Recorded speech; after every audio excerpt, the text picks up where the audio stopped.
Hi guys, hope you're well. Just coming on to do a very quick video. So I'm just doing a banishment spell. I did one a little while ago and I was advised by my beautiful friend Sarah from the Witch and Sage to do a second spell to just release anything negative, anything, that might be holding me back in terms of the outside world, any hexes, any psychic attacks, and any sort of hatred being sent to me from various sources, whether it be within the spiritual community or within obviously the energy of the neighbours and everything else, and what the home might be getting exposed to. So I've just done my spell and the candle is going pretty mental, and I just wanted to share with you really what I've kind of done, and another example of why the power of the tarot is so powerful and so magical.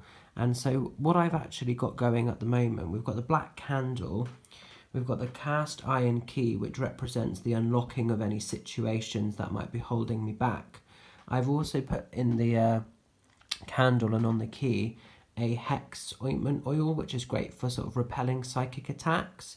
And then inside the jar itself, there's black salt and there's a pinch of mugwort, which is again great to sort of banish any unwanted energies and to get rid of anything sort of nasty. And mugwort is great to repel psychic attacks, anything sort of, negative. And I've just used the tarot in terms of my magic. So I've actually asked the tarot to sort of guide and to send the tarot's energy into this jar. And then what I'll do, once this candle's burnt out, I'll pop the key inside the jar and I will then lock that with this sort of lid. And what I'll then do is I'll actually just sort of bind it with some beautiful white wax, and the white wax will almost be the light overcoming the darkness.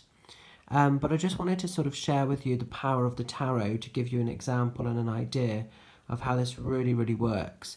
So the first card that I sort of asked for then was, what will I be learning from this experience? And we had the Hierophant. So the Hierophant, as you can see there, the key is unlocking. The Hierophant is the life learnings, being able to overcome any sort of obstacles, any barriers, anything that we're presented with, having the upper hand and having the power to sort of see through the problem and to take the life learning, the life experiences. So that was really powerful for me. I then asked for the cards to show what I'll be able to sort of lock into the jar, and we had the wands coming out, and I don't know if you can see this here.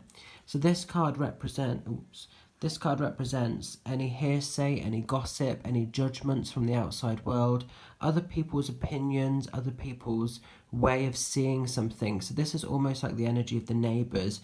They perceive Oscar to be a problem because they don't understand him. They are very homophobic on one side. There are issues with parking and the car situation, despite obviously being very limited on where people can actually park. So there's all of those energies being locked into the jar. So I found that very, very interesting.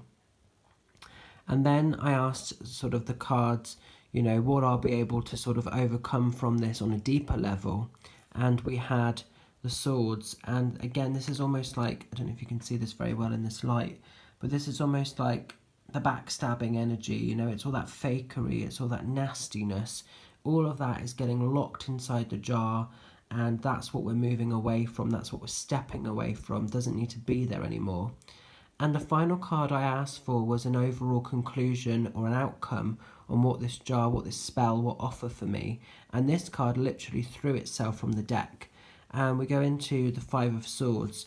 So we go into the card of victory. I don't know if you can see that too well there. But all the swords are being laid to rest. The battle's done and dusted. The conflict, the confrontations, they're all over. And the swords are being collected. So this is victory. This is staying true to yourself, not actually giving away your power, standing within your power, and actually being humble and holding space for the essence of who you are, not allowing the behaviour of all these other things to dictate how you should be living your life. And for me, this was a great sort of confirmation card more than anything else, that actually it makes sense, this is right to do this spell.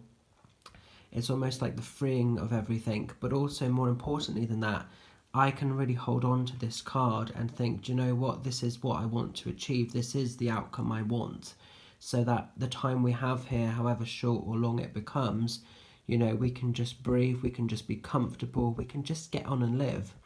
So just wanted to give you a very quick example of how tarot magic works, because I will be doing some online courses and hopefully in the future some flesh, you know, face-to-face courses on tarot magic. I'm putting some packages together at the moment, so just wanted to share this with you guys while I'm sort of continuing to send the energies into the candle and to just complete the spell. Much love and blessings, and I'll talk and see you all very soon. Bye for now.